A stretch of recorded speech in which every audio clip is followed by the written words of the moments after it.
Hey fam, it's your girl Doc E. April is Child Abuse and Neglect Awareness and Prevention Month. I know typically we focus on physical and sexual abuse, but I, for a minute, would like for you to think about neglect. Spiritual, mental, and emotional neglect that we are imposing on our children. And these children in particular, I would like to focus on in black homes that profess to be God-fearing, God-following, spiritually based homes. 35% of U.S. children live in single-parent homes. However, in black homes, that's 64 to 66% of black children live in single-parent homes. 47% of black mothers are single mothers. That means the rest of the single parent homes and black families are led by the fathers or another type of parent or guardian of the child. Black children raised by non-biological parents, including foster care, kinship care, or adoptive parents, face even more of a difficult challenge, and it's hard to really document those numbers because kinship care essentially is when someone else related to the child, could be a godparent, grandparent, aunt or uncle, a great grandparent, or even a family friend is considered to be kinship care. So it's hard to really put concrete data on those numbers. But 70% of black children are born to unmarried parents. The number of black children living without a father at all drops to about 50%. That means half of our children are born without the presence of their father in their life. And this is shocking to me because in black homes, in the black community, 75% of us profess to be Christians. We profess, and including those of us that say that we are spiritual, that we follow God. Maybe we don't go to church, but we believe in God. That goes up to 91%. So how is it that in a community of 75 to 91% people who say they believe in God and trust God and follow God, that our children are leading the stats in self-harm, suicide, drug use, codependent relationships, you name it.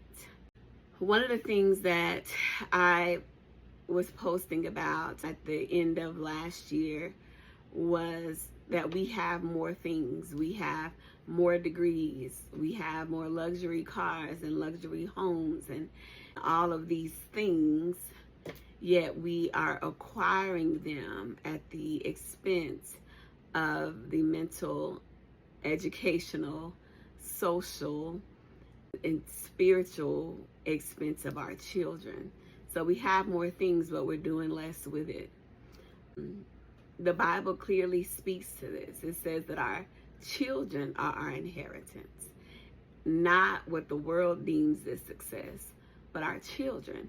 So what I'm seeing as a mental health professional and someone who works with our children, who often by the time they see me have some pretty serious behavior issues, it's because they feel abandoned, not just from the parents who are not in the home, but the parents they live with.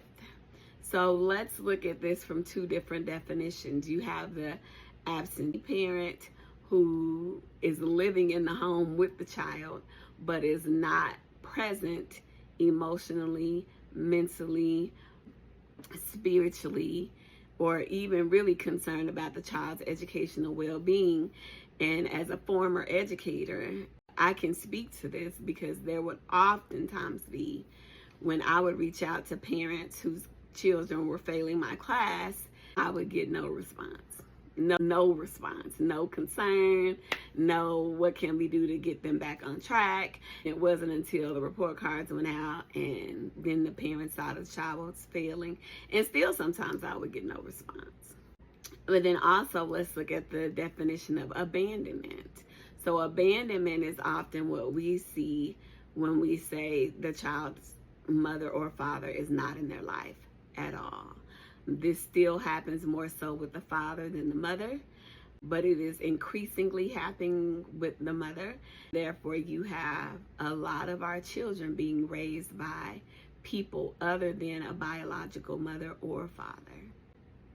So our kids are experiencing higher suicide, and this is the age range of 10 to 24.